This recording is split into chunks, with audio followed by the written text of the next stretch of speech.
Good morning, students. Ninth class. Today I am going to start the next topic, that is Dalton's atomic theory.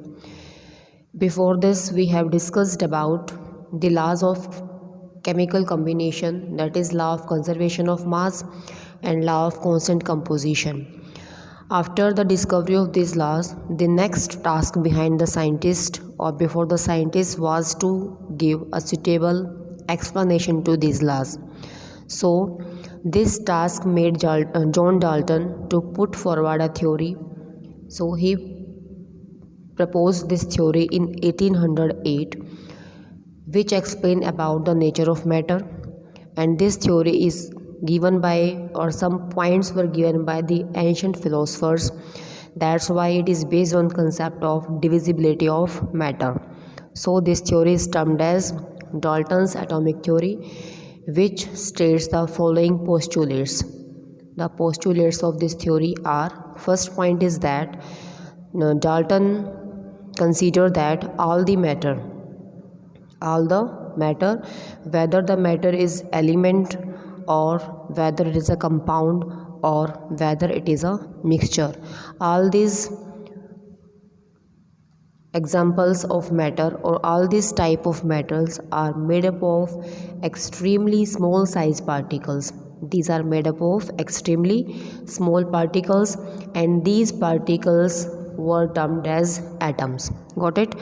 All the matter, whether it is element, a compound or a mixture, is made up of extremely small size particles which are named as atoms. Clear? Same name was used for the smallest indivisible particles by the Greek philosopher. The Greek philosopher also described atoms as the smallest indivisible particle. Here also John Dalton stated that an element, compound or mixture or any kind of matter is made up of extremely small particles termed as atoms. Second point was given that atoms of the same element. Now we will discuss about this atom in detail. Now atoms of the same element are identical in all the respect. Atoms of same elements are identical in all the respect, in terms of their size, in terms of their shape, in terms of their mass, and in terms of their other properties. So if we have atoms of same element, then Dalton stated that these type of element possess identical properties like size, shape, mass, etc. And he also stated that if we have different elements or the atoms of different element now possess different properties such as size, mass and other properties, physical or chemical properties. So atoms of different element possess different properties such as size, mass and also possess other different properties. Now he also explained that atoms of same or different elements, when combined together, they combine to form molecules or compound. Means when atoms combine, the combination of atoms include elements of same kind or elements of different kind. When atoms of same kind or different kinds combines together, it results in formation of either molecules or compound. It means when atoms of same kind or different kinds of elements combines together, they result in formation of molecules or compound. Suppose we have taken atoms of hydrogen.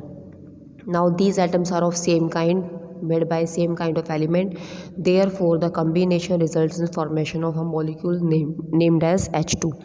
Similarly, oxygen combines to form O2 or O3, phosphorus combines to form P4. So such type of molecules are said to be homoatomic molecules because the type or kind of atoms are same here. So the molecules which consist of same kind of atoms or same type of atoms, such type of molecules are termed as homoatomic molecules. Or when different kinds of atoms combines together, they result in formation of compound. For example, Two atoms of hydrogen combines with oxygen, they result in formation of compound. Now these two species are different from each other, that's why resulting in formation of compound like water. Suppose we have different elements of calcium, carbon and oxygen. If three atoms of oxygen are taken, then it results in formation of compound termed as calcium carbonate. Clear?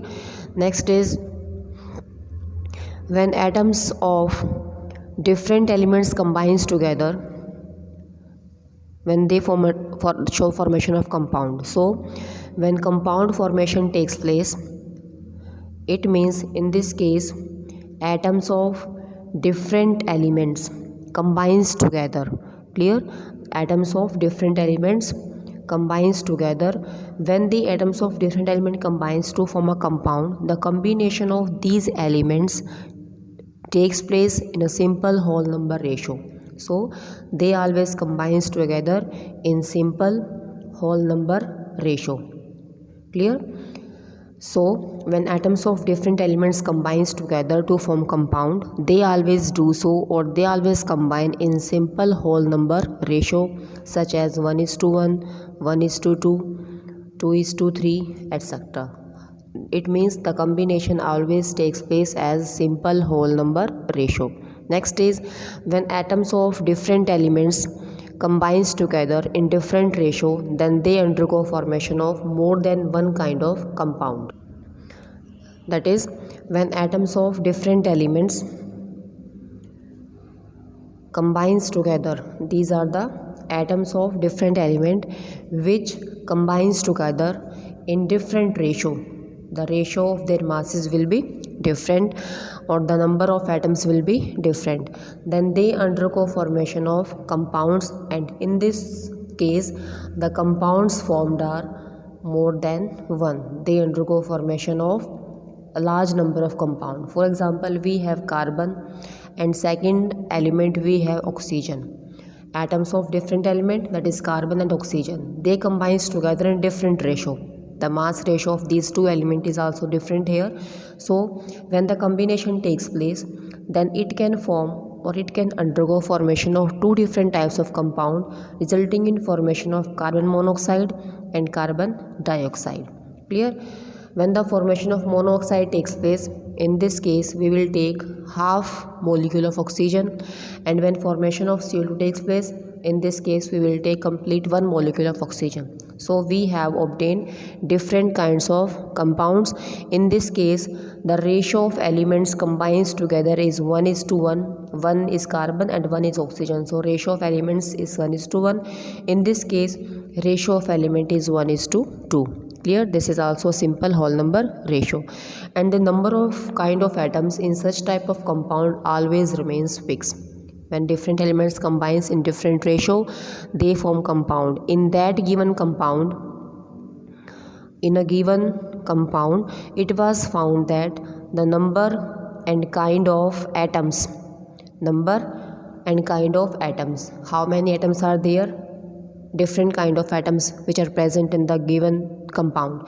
So the number and kind of atoms in that compound will always remain fixed.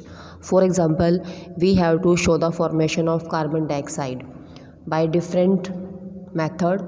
First is by burning of coke in air, we obtained CO2. Number and kind of atoms in this case remains fixed, one carbon and two atoms of oxygen. Now this compound is fixed, having same or fixed number of different kinds of atoms. So in this CO2 there will be ratio of 1:2 between C and O, and this ratio always remain fixed.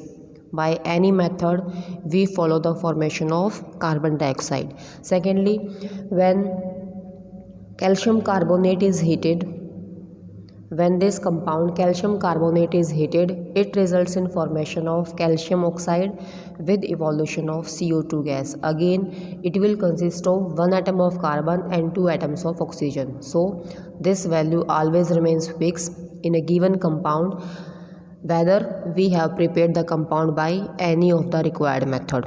Clear? Next is, now atom is the smallest particle that take part in a chemical reaction. Therefore we can say that whole atom rather than the fraction of atoms take part in a chemical reaction. So atom as a whole, complete जो हमारे पास atom है, that will take part in a chemical reaction. That will take part in a chemical reaction. Atom as a whole, which is smallest particle, takes part in a chemical combination, will as a whole undergo formation of a chemical reaction. Means as a part of a chemical reaction, atom is taken as a whole, not as a fraction. And last point is that atom is indestructible. The atom is indestructible. This means it can neither be created nor be destroyed. Clear? These are the points or the postulates given by Dalton's